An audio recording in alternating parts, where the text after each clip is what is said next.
I'm Chandra Lynn, and you're watching the Break It Down Show. We are recording live in your wonderful backyard. This is palatial. Welcome. This is Thank so you. nice. How was the book launch gone?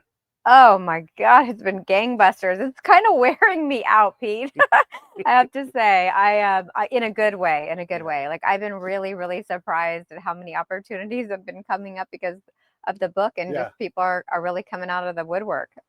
When you write a book and sell it, you have to be sales lady of the year, marketing lady of the year, PR person of the year, author of the all in your organization. It's all on you. It is. The indie author journey is real, let's just say. Yeah. I had no idea. I thought the hard part was writing the book. It took like 5 years. And Yeah. now that it's out, it feels like there's no end to things that I need to do for the book. Yeah. We know each other off camera and we talk quite a lot. But you at one point had this book, and I'm going to say you were pushing towards 600, 700 pages, right, of just insight. And it was so dense. How in the heck did you edit down the book into a more consumable, marketable size? That's a good question. I think it was just lots of edits of just, wanting really what it is knowing that the first the first draft is kind of a brain dump. And then the second round is more of like, okay, let's write for impact. I Mm. really wanted to make sure that it was distilled down to be the most powerful it could be. And I know people have short attention spans these days. We're getting more and more used to consuming bite-sized content. Yeah. And so the book is still, I think, 340 pages, but it's not super dense. I mean, like there's exercises, there's white space, you know. Yeah. And there, I mean, I've been through the book. I've been slowly, uh, because it's more of a practice, the book, I think. And so instead of just like, I've read every word in the book, I have completed it. Now I move, like I'm trying to actually go on the journey with the book. And that is a refreshing thing for me because you hear me mocking myself as I must read this book cover to cover in 5 days, although, and it turns out not all books work like that. And yours for sure does not. And it's been a breath of fresh air to be able to pick it up, think about it, and even just meditate for an extended period of time on a particular section, and then remind as we all try to get better at being ourselves and everything. I often say, at my best, and let's not forget, I'm often not at my best. Mm. I try to do this right, but having these practices allows me to be aware of what I'm doing. Like right now, I'm aware of how to run this show. Right, I'm very aware of that, but also I'm not stressed out about this because we're in this wonderful space. Mm. And a lot of that comes from your book and just our experiences in general as adults. And so thank you for all of the great lessons and the ability to read your book at a pace that is not quite so insane and mind breaking for me. Well, I mean, I appreciate that you're even putting your attention on it. I mean, I really do feel like we're in this attention economy, and to get any time, Yeah. in somebody's brain is just like an honor. But I think that the way that I wrote the book is in 3 phases. Hmm.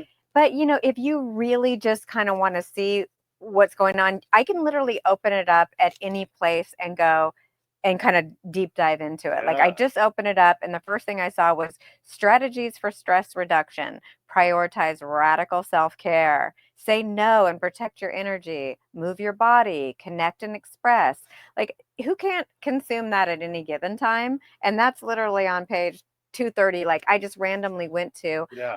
It's a little different. It is a journey because you can work through the phases. But if you just need a little bit of inspiration or enlightenment or ideas, you can kind of pick up and read in different spots and just be surprised by what you get. Anybody who looks on the bottom of the page, you will see the link right down there, and you can get the book on Amazon. As always, it's in the comments and remarks section. It's also in the show description. So if you guys are interested in that, you guys, here's what I always say: like, buy two, buddy, read it, buy it for a friend, and say, let's go through this. Let's go on this journey together. And that's a great way to support all authors, especially independent authors who are trying to uh, do a bigger thing in the world. I mean, what is your what is the goal of you and your life and the glow thing? What is all that?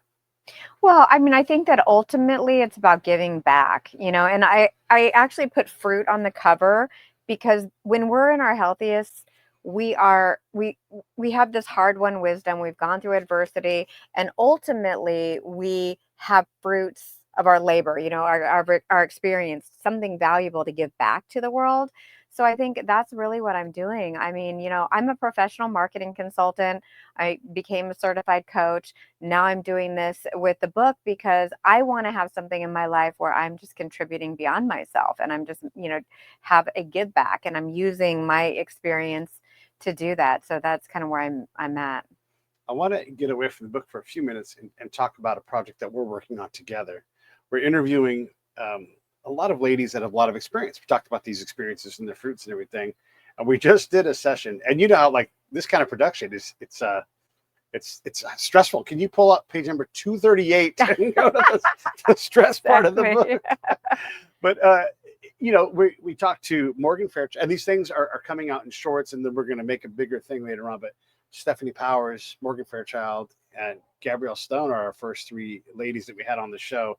Talk about that project and talk a little bit about the experience of having these women on and what they had to offer. Yeah, well, first of all, thank you to Harlan Bowles. He is a celebrity publicist who connected us with his amazing clients. His roster is unbelievable. His stories are unbelievable. And I just so enjoyed meeting him and having him connect us with these women. But, so when looking at his roster, we identify that these women have had such a rich history. They're all living a legacy. And I thought that ties so well into the themes that I'm trying to promote in the book. We need to think about what legacy we're leaving behind. What do we want to be known for? What if we're living a very purpose-led life are we doing? And all these ladies are, have contributed something amazing and are pioneering something amazing still, even in their 70s and 80s, with Stephanie Powers and the Wildlife Foundation that she's running. And Morgan Fairchild is starting a podcast with her sister that is going to help people, save the world. So these ladies have a lot of their own hard-won wisdom, and they're leaving it behind. And so I thought, what a better way to get their stories out there than partner up with you and, see what we can pull out of them in terms of their life lessons and, what they're looking to do with the future. And it was great to hear that none of them really even know, they don't even acknowledge the word retirement. Did you notice that? Yeah, They're just like still on a mission and having as much passion as ever for life. And I love it. Yeah. And also Gabrielle Stone, who is younger in life, but has experienced a lot and has a lot of success in writing books and going on adventures, and is also just hard-won wisdom for her. Even though she's younger, there's still a lot of sage advice. Yeah, and her mom, Dee Williams, Dee Wallace. Dee Wallace. Sorry, Dee Wallace, who was the mom on E.T., the movie. And I'm sure she has just been raised with a really interesting life experience, and then coming into her own and being able to, have her own journey through healing through heartbreak is really her story. And now she's married and has a toddler and is just like having the mom experience and sharing the wisdom from that. Actually, I just saw a TikTok of hers where she was talking about how her toddler's going up to all the houses with Halloween decorations, and she's having to apologize to the people for spending like a half an hour in their yard, messing with all their stuff. But everybody's been super happy and gracious to because I think we get excited to see through the eyes of young people. Yeah. And also we have the grace to allow them, like, these neighbors will be fine if my kid's there. Let her explore this world. Because, for the most part, nobody's going to get upset with that, because it's a pure, natural, curious thing that we want to, sometimes we get a little precious with what someone else might think. And if we allow them, I always say, like, let's let folks be folks. And if you want to come out and tell us that, we'll leave, right? But that's not going to happen. No, and the way that she tells the story is just so funny and so endearing. I can see why she's got 1.5 million followers on TikTok. She's just a great storyteller, and she makes it so real and so approachable. The TikTok thing's interesting. We talked a lot about this, and what is the goal and what you want to do? Like, you have your legacy you're trying to do, you have the book and all these things, but you can become trapped in, like, I'm trying to build my YouTube channel. That's a legitimate thing I'm doing right now, and I'm going to invest money in that. And then we're on another service called Podmatch, which I love. And you can spend 20 hours a week on that. And TikTok, oh my God. And then Instagram, oh my God. Oh, by the way, my LinkedIn sucks. And so You can get wrapped up doing everything except for the thing that you're doing as you try to pursue something that, if I caught 2 million followers on TikTok, I don't know that I want them. I have a Mm. good, rich life now that I'm trying to expand and enrich. Obviously, more money is always great, but um, it, it's a struggle trying to figure out how to develop an audience, give them something that's interesting, but not be trapped by the thing that provides that audience potentially. Yeah, I haven't been so fortunate to have so many viewers that they're dictating my time. Maybe one day.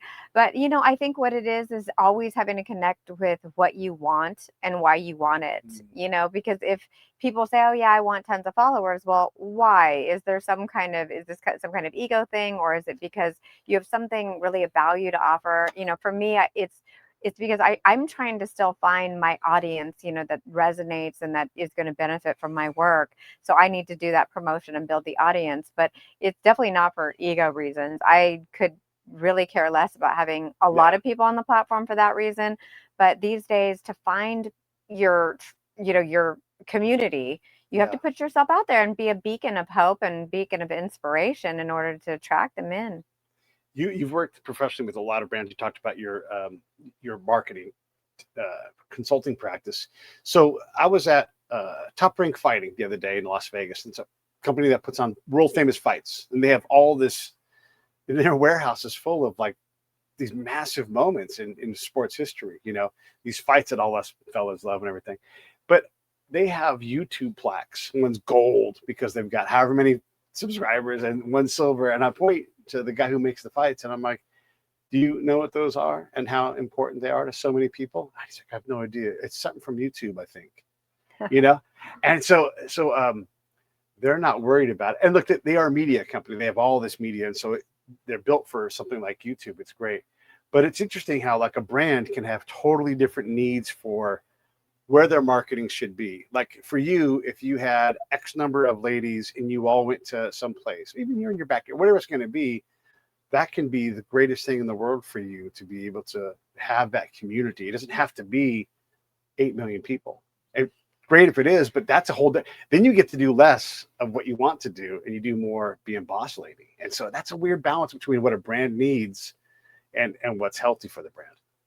I agree. I think for me, having depth of connection, having authenticity, being able to work with somebody well enough to where they actually are experiencing some positive transformation, Mhm. that's what's meaningful. Yeah. When I read a review of my book from someone I don't know and that has gone through an experience, that is like the ultimate compliment. They didn't do it because they have my back, Right. because they're a friend. They did it because they are, that they went through something that they felt was significant enough to share with other people in a review. They had nothing around me, to nothing I asked them to do. They did it on their own accord.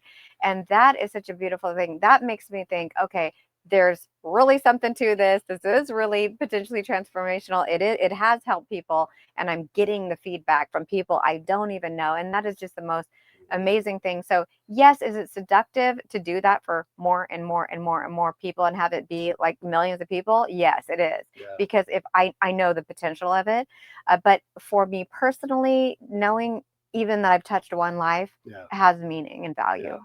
Yeah. Yeah. It is. We interview a lot of people over here on the side of the thing, and when you find someone who's desperate to get a certain level of success, you can find a person that has that level of success and they still have aspirations, they still have problems. Like, we both know a lot about the music industry, and you can have a band that's very successful that you would dream to be as big as them. But when you see them in the pantheon of great bands, they're insignificant and they really can't ever get any better. And so they've got to figure out how to be happy playing the same songs at the same state fair every year, but that's how they live. Or traveling and playing these small clubs and bars because that gets them over $250,000 a year in revenue. But it is a hard life, and you don't get to just turn it off if you want to ever turn it back on again. It's more of that thing where like, what is it that you want to do? And I guess my question is expand on that, but also how do you sort out? And I don't want to name any artists, but there's artists out there that struggle like this is a job. This is not, I like to create, but how many of us go, oh God, the new, here comes the new, we're going to play one from our album. And you're like, oh no, not the new album, and so then they're desperate to expand. They're probably better songwriters than ever, but yeah, you can win and have this kind of handcuffs that are wonderful handcuffs, but still, yeah. Yeah, well, people always want the hits from the past because maybe they're nostalgic or whatever. Sure. So yeah, they have to deliver, to a certain degree what the fans want, and then introduce new things. And how I would expand on that is really just to say that we all have a driving need for progress. It's called growth, right? Yeah. When we grow, we're feeling progress, and progress is really the thing that makes us feel joyful. Yeah. And that joy is what we're looking for to feel fulfilled. So I think it starts with that ability to grow. And yeah, you have to grow the audience's minds with you. And and they you want them to, like, for example, I might get a lot of followers around Richerize, and then what if next year I'm doing a totally different program? Yeah. And they're like, well, wait, we're still talking about, okay. So you have to grow them with you and get them to to understand the benefits, because as you've grown, hopefully the value of your offering has grown as well. And so bringing your audience along with you, whether it's music, whether it's art, whether it's in business, whether it's as an author or coach or whatever, as long as you're growing and progressing. And I think where I've seen these legacy bands get stuck is because they are stuck in the past in terms of what they haven't brought the audience, along with them as well. Maybe they had a gap in their creation process, or how many of the bands have like final tour and then next thing you know, reunion tour, but they're still having to play that old music. So I think that it's this idea that as we grow, we feel a feeling of progress, and that's how we invite joy into our life. And when we're not doing that, that's when those stuck feelings take place, and we feel like that can bring on depression. It can bring on anxiety about trying something new. And I'll add one more thing, which is understanding your human needs, which is a big part of the book, is breaking down the 6 human needs and understanding how they apply to your life can really help you get unstuck. Because, for example, some of those people may not have grown because they want to stay safe. There's some need inside to feel secure. It's like our reptilian brain wants us to stay safe. It doesn't really care whether we're fulfilled. It doesn't really care if we're, growing or traveling and seeing the world or trying new things. It wants to know that we're safe where we are. And so it can keep us, held back a lot. And then on the flip side, people that are, like, don't throw any caution to the wind and they're out there doing everything may have a hard time making commitments or grounding or feeling a sense of security. So we're always balancing these needs that kind of have, they're somewhat competing sometimes. Yeah. Boy, that's good. Someone in my life that I know, I was talking about travel with that person, and they said, I've done that. All of it. All the travel. I don't ever need to leave. I love where I live, and I don't know that I'll ever leave again, because they had completed the task of traveling. And we often in life reach the conclusion of something, and sometimes you get to choose. Sometimes it just goes away. Sometimes it fades. But like, I'll probably never play golf again. I was in the middle of a hole on the middle of a course, and I said, you know what? I think I'm done. And then I haven't even. And I don't hate golf. I completed that task completely. And there was a very calm in that decision. It was no like longing or anything. And it was one of those perfect decisions that you come across in life. And I had never known of these things until I had one. And I'm like, no, it's perfect clarity. Like, I love golf as a game. I can watch it and everything, but I have zero desire or need to ever even grab a golf club. I'm not even fake putted around like at a Bass Pros or something. I completed that task. It's interesting to think that there's these, of course, there's these bucket list check marks that, we make in life.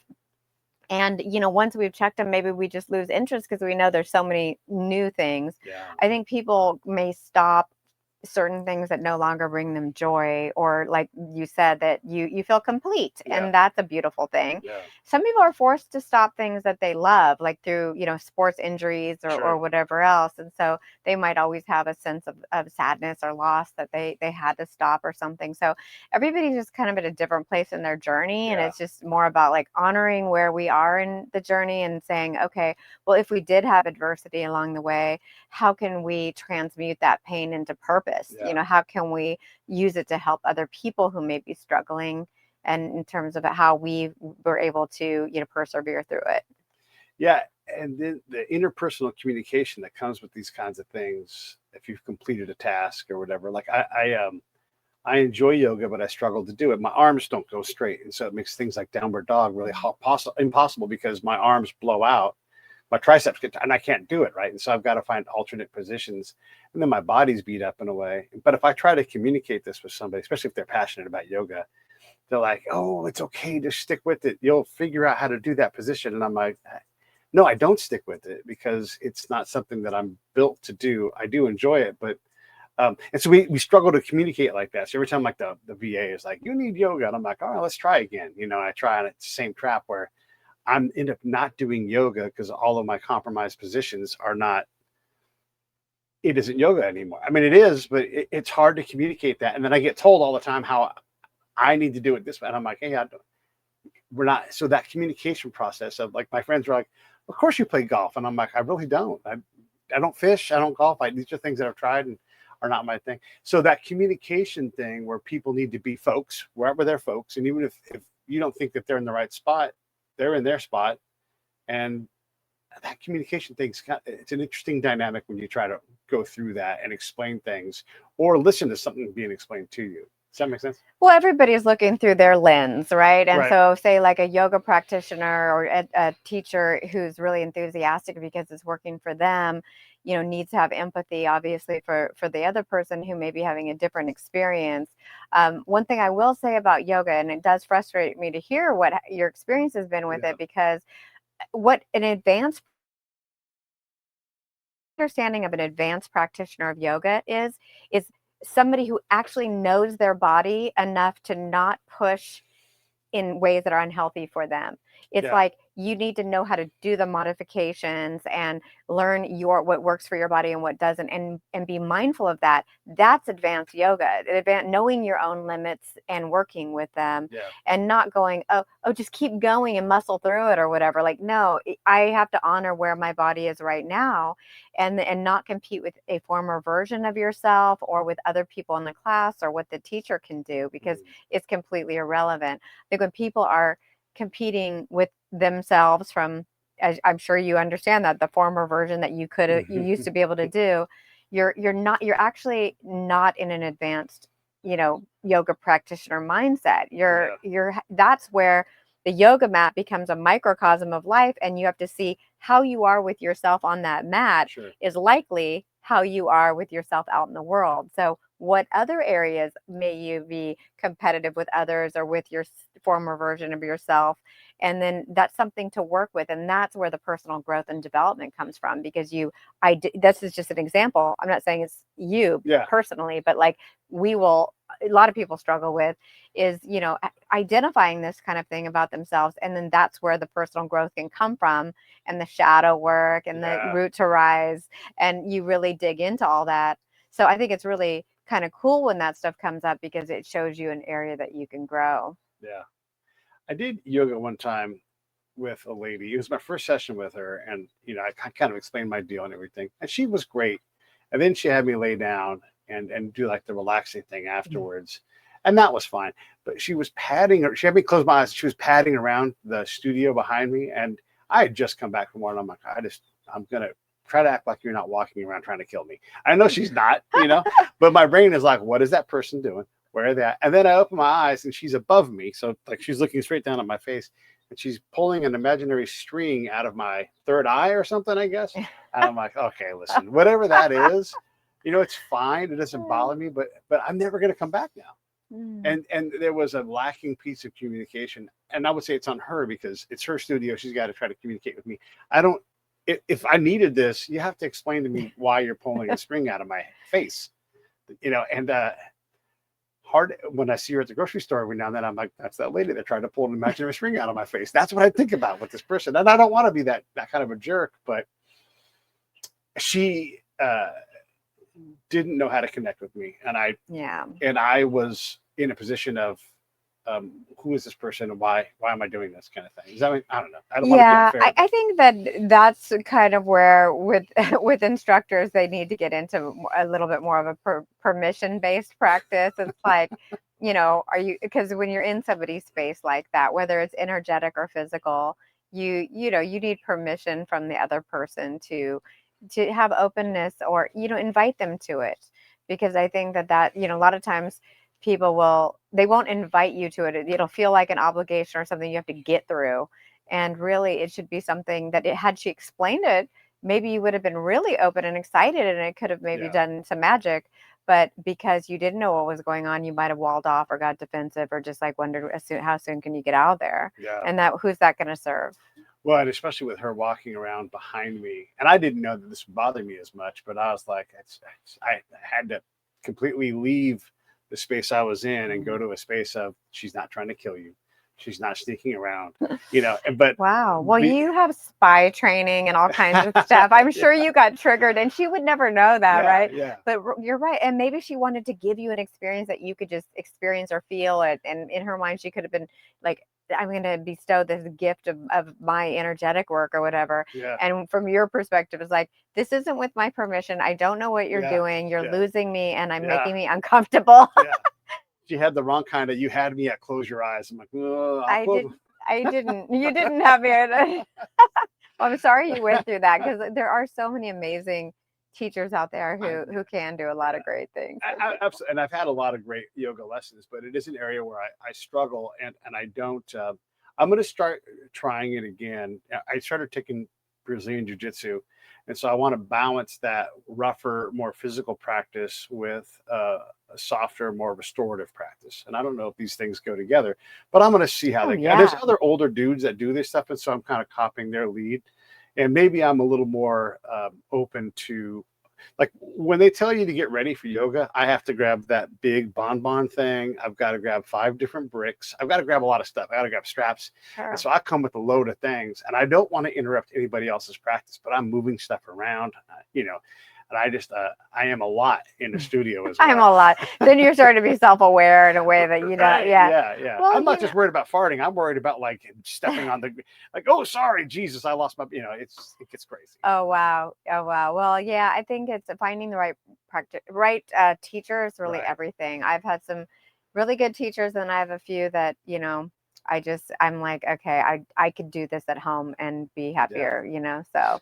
When we're thinking about big decisions, like where we're going next, how to pivot, there's always challenges in our lives in the world. It doesn't matter what era it is. We all have that. What's your advice on how do you, like, if you have a bunch of options and they're all pretty good and you just don't know which way to go, how do you sort through that? Like when you're rooted? I mean, I always go back to the needs, what needs are they serving? And, down to 3 fundamental life questions. One is, what do you want? And people get stuck there. Mm-hmm. I don't know what I want, so what do you want? And if you do think you might know what you want generally, then ask yourself, why do you want that? Because we can really get stuck on the why.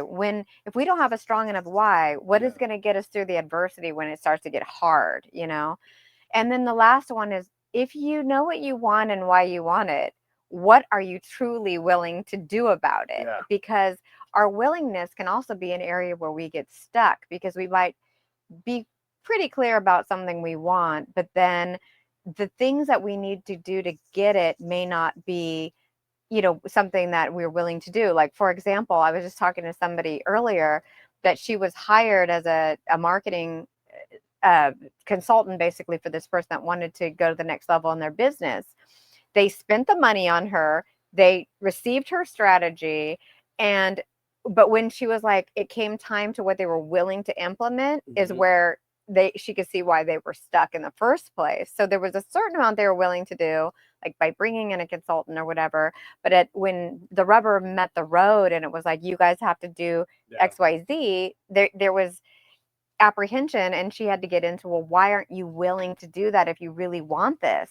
And so that can that can relate to anything we want in life.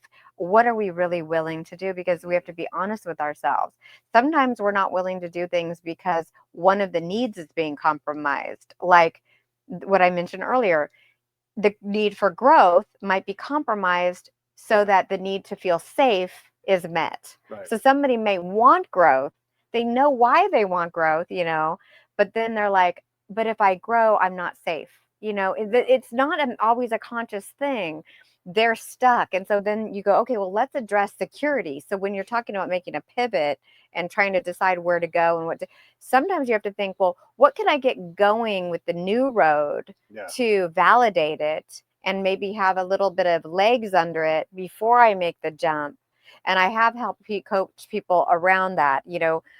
Someone who was like really good in sales in the broadcasting industry wanted to go more into a creative field of writing and becoming a comedian and all these things that she wasn't really giving herself permission to do.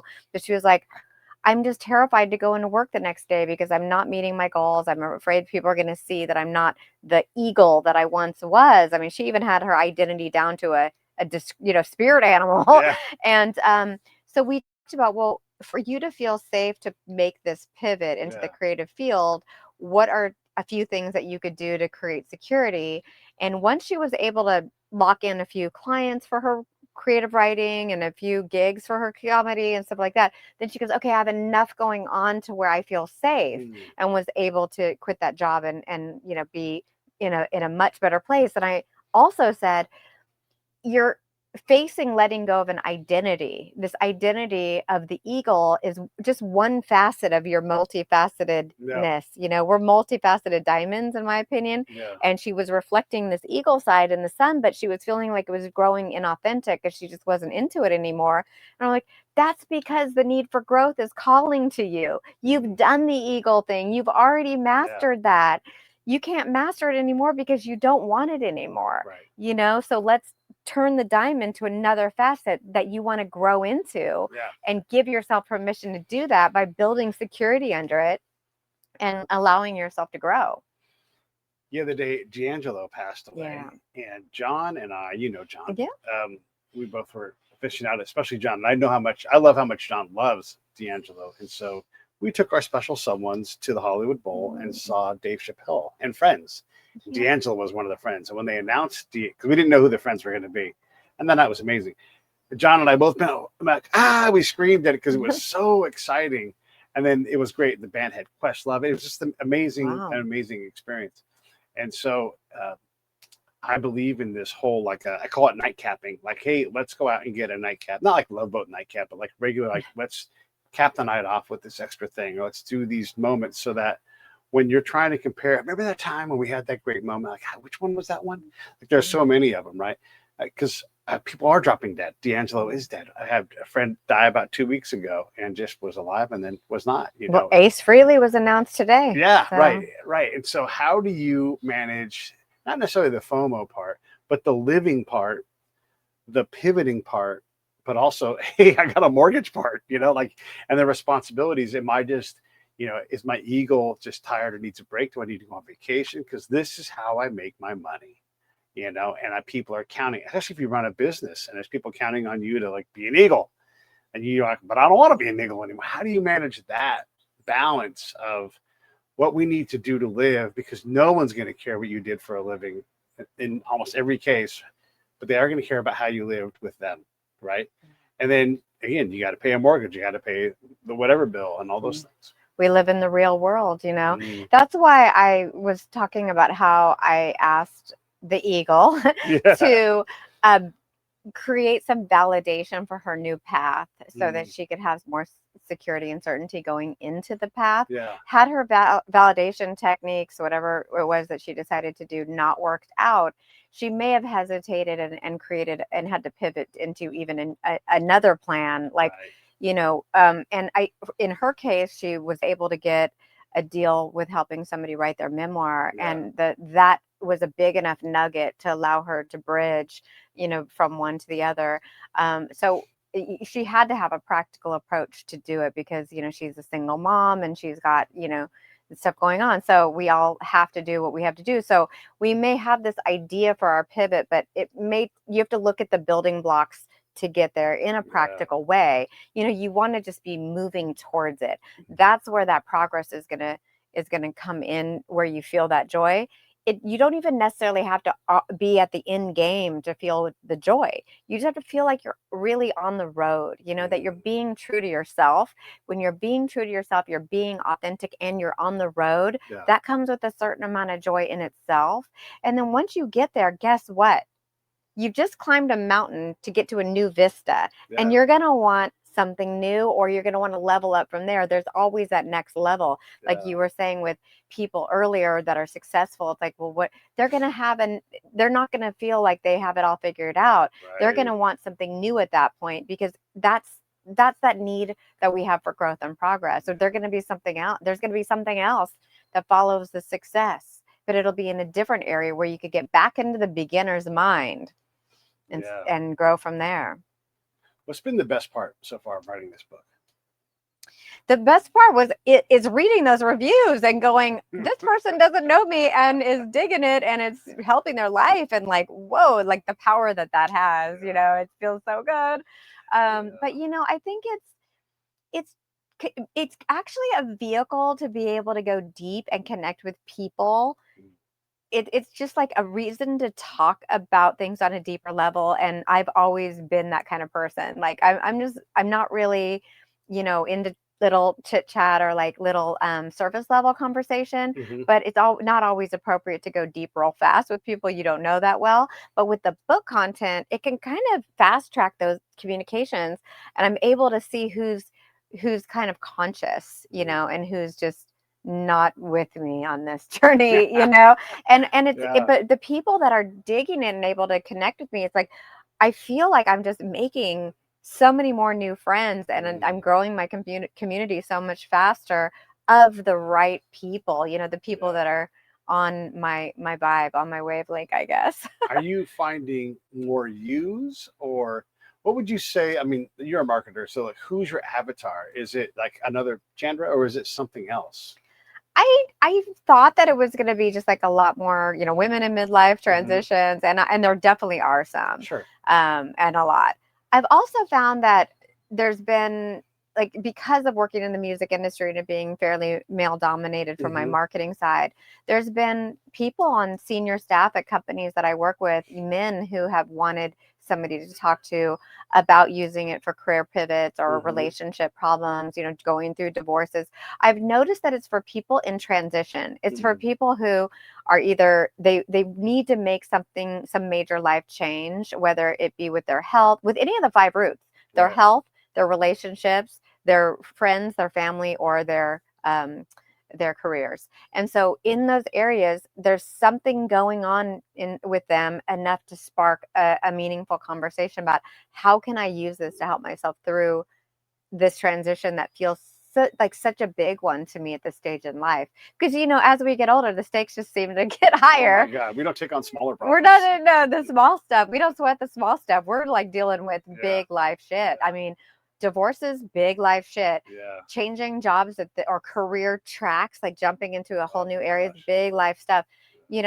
Kids are empty nesting. There's just big stuff. Our hormones are changing. Our what we value is changing, and our friend groups look different. It's just such a big time of change, and that's really who the book is for. It's not as much like a specific demographic. It's more of, I guess, a phase of life, or like a psychographic, in a sense, like where people are at psychologically and what they're wanting to invite into their life.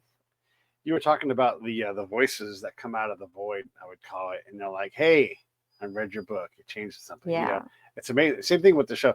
Look, you go on any platform, it's like, "You suck. You have a podcast. How dumb." And I'm like, "Really? Knew how I haven't had that yet, and I just really don't. I don't know how I'm going to handle it if I do. So I might have to call you. All right. So here's my roots advice. First off, if you make something like a book, a movie, or whatever, a certain amount of people have to hate it, even if they never consume it. And so like when someone's on X or whatever, and they're like, you're a podcaster, I'm like, if you only knew the people I've met and the experiences, like I got to know you because of a podcast, and we get along so famously. So there's all these great things that go in there, and so it is fun. But I guess the thing I am talking about here is for anybody watching, if you reach out from the void and say, hey, this is great, this was wonderful, it means a lot to the person who's creating Oh it. my gosh. It's everything. It's fuel to keep going, Yeah. and it's validation, yes, and everything, but it makes the work worth working Yeah. at. It's like, this is work. I have to, like, I wanted to make a few changes to the book for the next version, and I'm fighting with Amazon KDP over the formatting and Yeah. getting my infographics to line up and all the stuff that's not glamorous, Yeah. And so knowing that somebody out there is appreciating it and it's actually helping them gets me through those difficult challenges where I'm just like, I don't want to have to do this stuff, this part of it, Yeah. But yeah, I was just thinking about how I also, in writing the book, to be able to be vulnerable enough to release it, because I talk about my own life and stuff too in the book, my own journey. To be able to be vulnerable, I've had to recognize that this is not necessarily for everyone. Yeah. And that's okay. Yeah. That there's going to be a certain number of people that connect to me, my voice, my messaging, and then there's going to be some people that it either goes over their head or underneath, wherever it goes, it doesn't land on. And so I did have to get straight with that, before launching the book. Yeah, and by the way, speaking of the book and the launch, there's the link right down below, My Handsome Visage. You can get that book on Amazon or wherever you get books. And be sure to go to the website. Plug your website real quick, too. glowliving.com.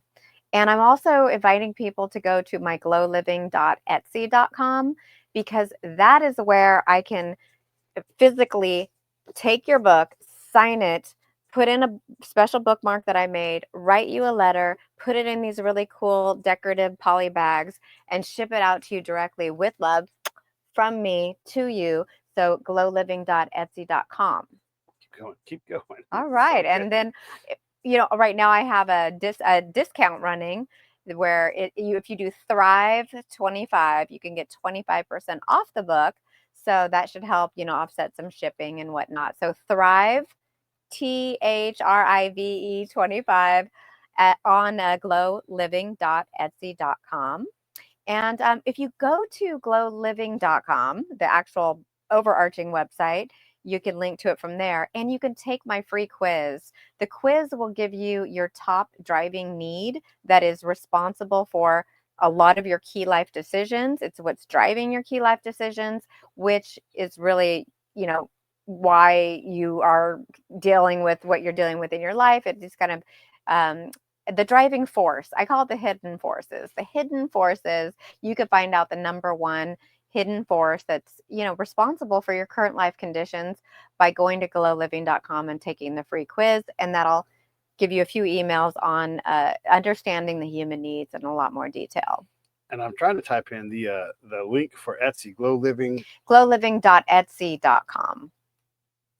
And okay, yeah, I have the right book here. and a journal and a candle there. But the book is really the place where I can personalize it. I also have it on my TikTok shop.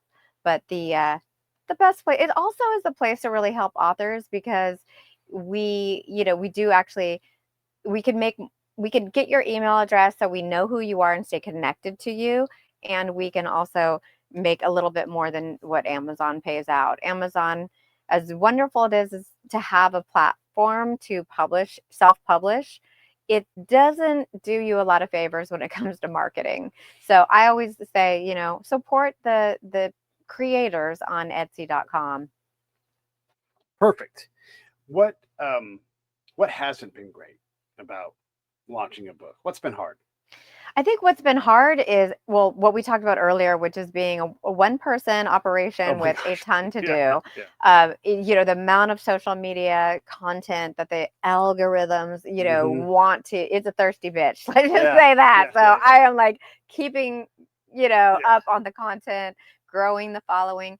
but that everything, it's now become this monetized industry where literally Yeah. everything you have to pay for. You need to pay for Yeah. to be entered into awards that you may not win. You have to pay to be given reviews of your book that or may not be good. Luckily, I've gotten some good ones, but it's, you put it out there.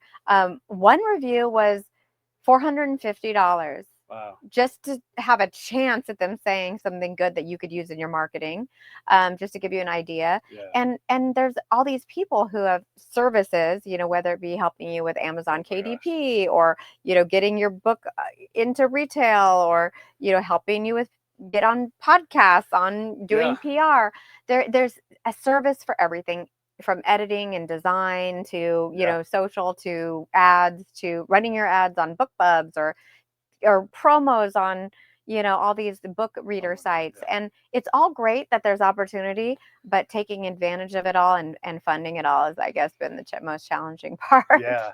There's definitely a lot to do. And as you try to think, like, well, I got to get up early so I can do my ice plunge. Then I've got to write on my gratitude journal. Then I got to spend, time just rooting myself. And then I've got to do this. And then and all of a sudden you're like, it's noon. I haven't even done any work yet. Oh, I got to get through all these emails pitching me things, right? And so, yeah, there is just this tumult, and sometimes it's like, I'm just going to North Star this and clear all of that out and stop worrying about not that any one thing is not important, but you really can get distracted by all these things you're supposed to do. And it turns out, like, really what you need is just, you need to just keep A to B, A to B, A to B all the time. And then, take some diversions, eat the ice cream sundae, whatever it is. But yeah, it's easy to get distracted. Yeah, I think, right now, because I just launched it, a couple of months ago, I'm considering myself in book launch mode, which means I'm just testing and trying everything out to see what lands. I think I'm going to be able to hone a book marketing strategy. And at that point, I'd love to help indie authors who are going through the same thing, So being a marketing professional, I am looking for what actually is the most effective and what's got the best ROI and all that kind of stuff. But right now I'm just trying a ton of stuff, And how does your rooting practice go day to day? What are you doing to practice what you preach? Well, I think exercise and eating right, it's just so fundamental, and it just seems like a no-brainer. I mean, like, to talk about it, it's nothing revolutionary, but because it's so fundamental, it's for some reason hard. It's hard to be consistent. It's hard to eat really, really well, but that's my goal right now. Going through perimenopause, I had to be mindful of my health, because like, I feel perfectly fit, but then I'll get a blood test and find out I have elevated cholesterol, elevated cortisol, because of the hormones. It's not because of my diet, but because of that, I need to now do more I have to do 45 minutes of cardio 6 times a week or whatever. And it's just like, really?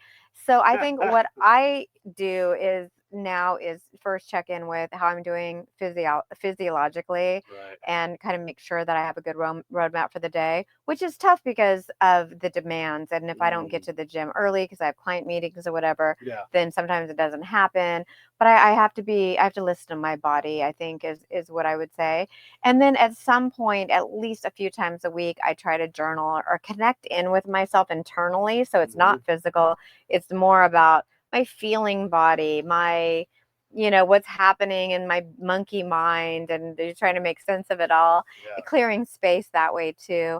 And I always recommend, if people are feeling stressed, to get out in nature, being outside.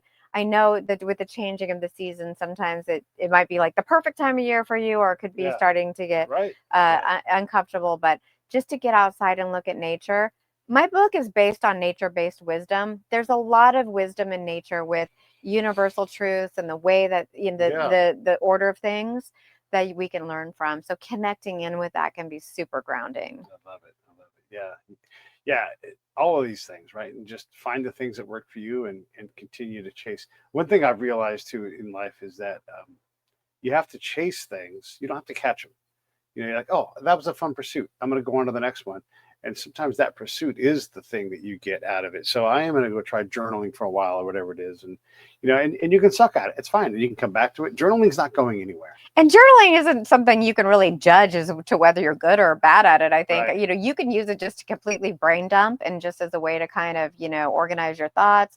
You can use it by, like, I have questions that I journal prompts in the book. Yeah. And that way, because I believe great questions bring great answers. If you Mhm. ask yourself the right questions, Yeah. you might be like amazed at what you can discover when you start to journal on a question. So there's different ways to journal. You can free flow, or you can have a like a directed, thing where you're Mhm. asking a question or answering a question. But there's other practices as well with journaling and following exercises and stuff. Some people are just want to do a gratitude list or Right. something like that. But there's lots of ways to journal. Yeah. I do like it because I feel like I think a lot, and so I need to sometimes dump that out to be able to get to what's underneath. Yeah. Yeah. That's great. Uh, Great questions equal great answers. What question should I have asked you? Me? Yeah, this time. What? What do I want? Why do I want it? And what am I willing to do about it? The big three. The Yeah. willingness thing is always such a great topic, because Yeah. we could identify areas where we get stuck by going, I don't know. Gosh, So, like yeah. with the book, what am I willing to do?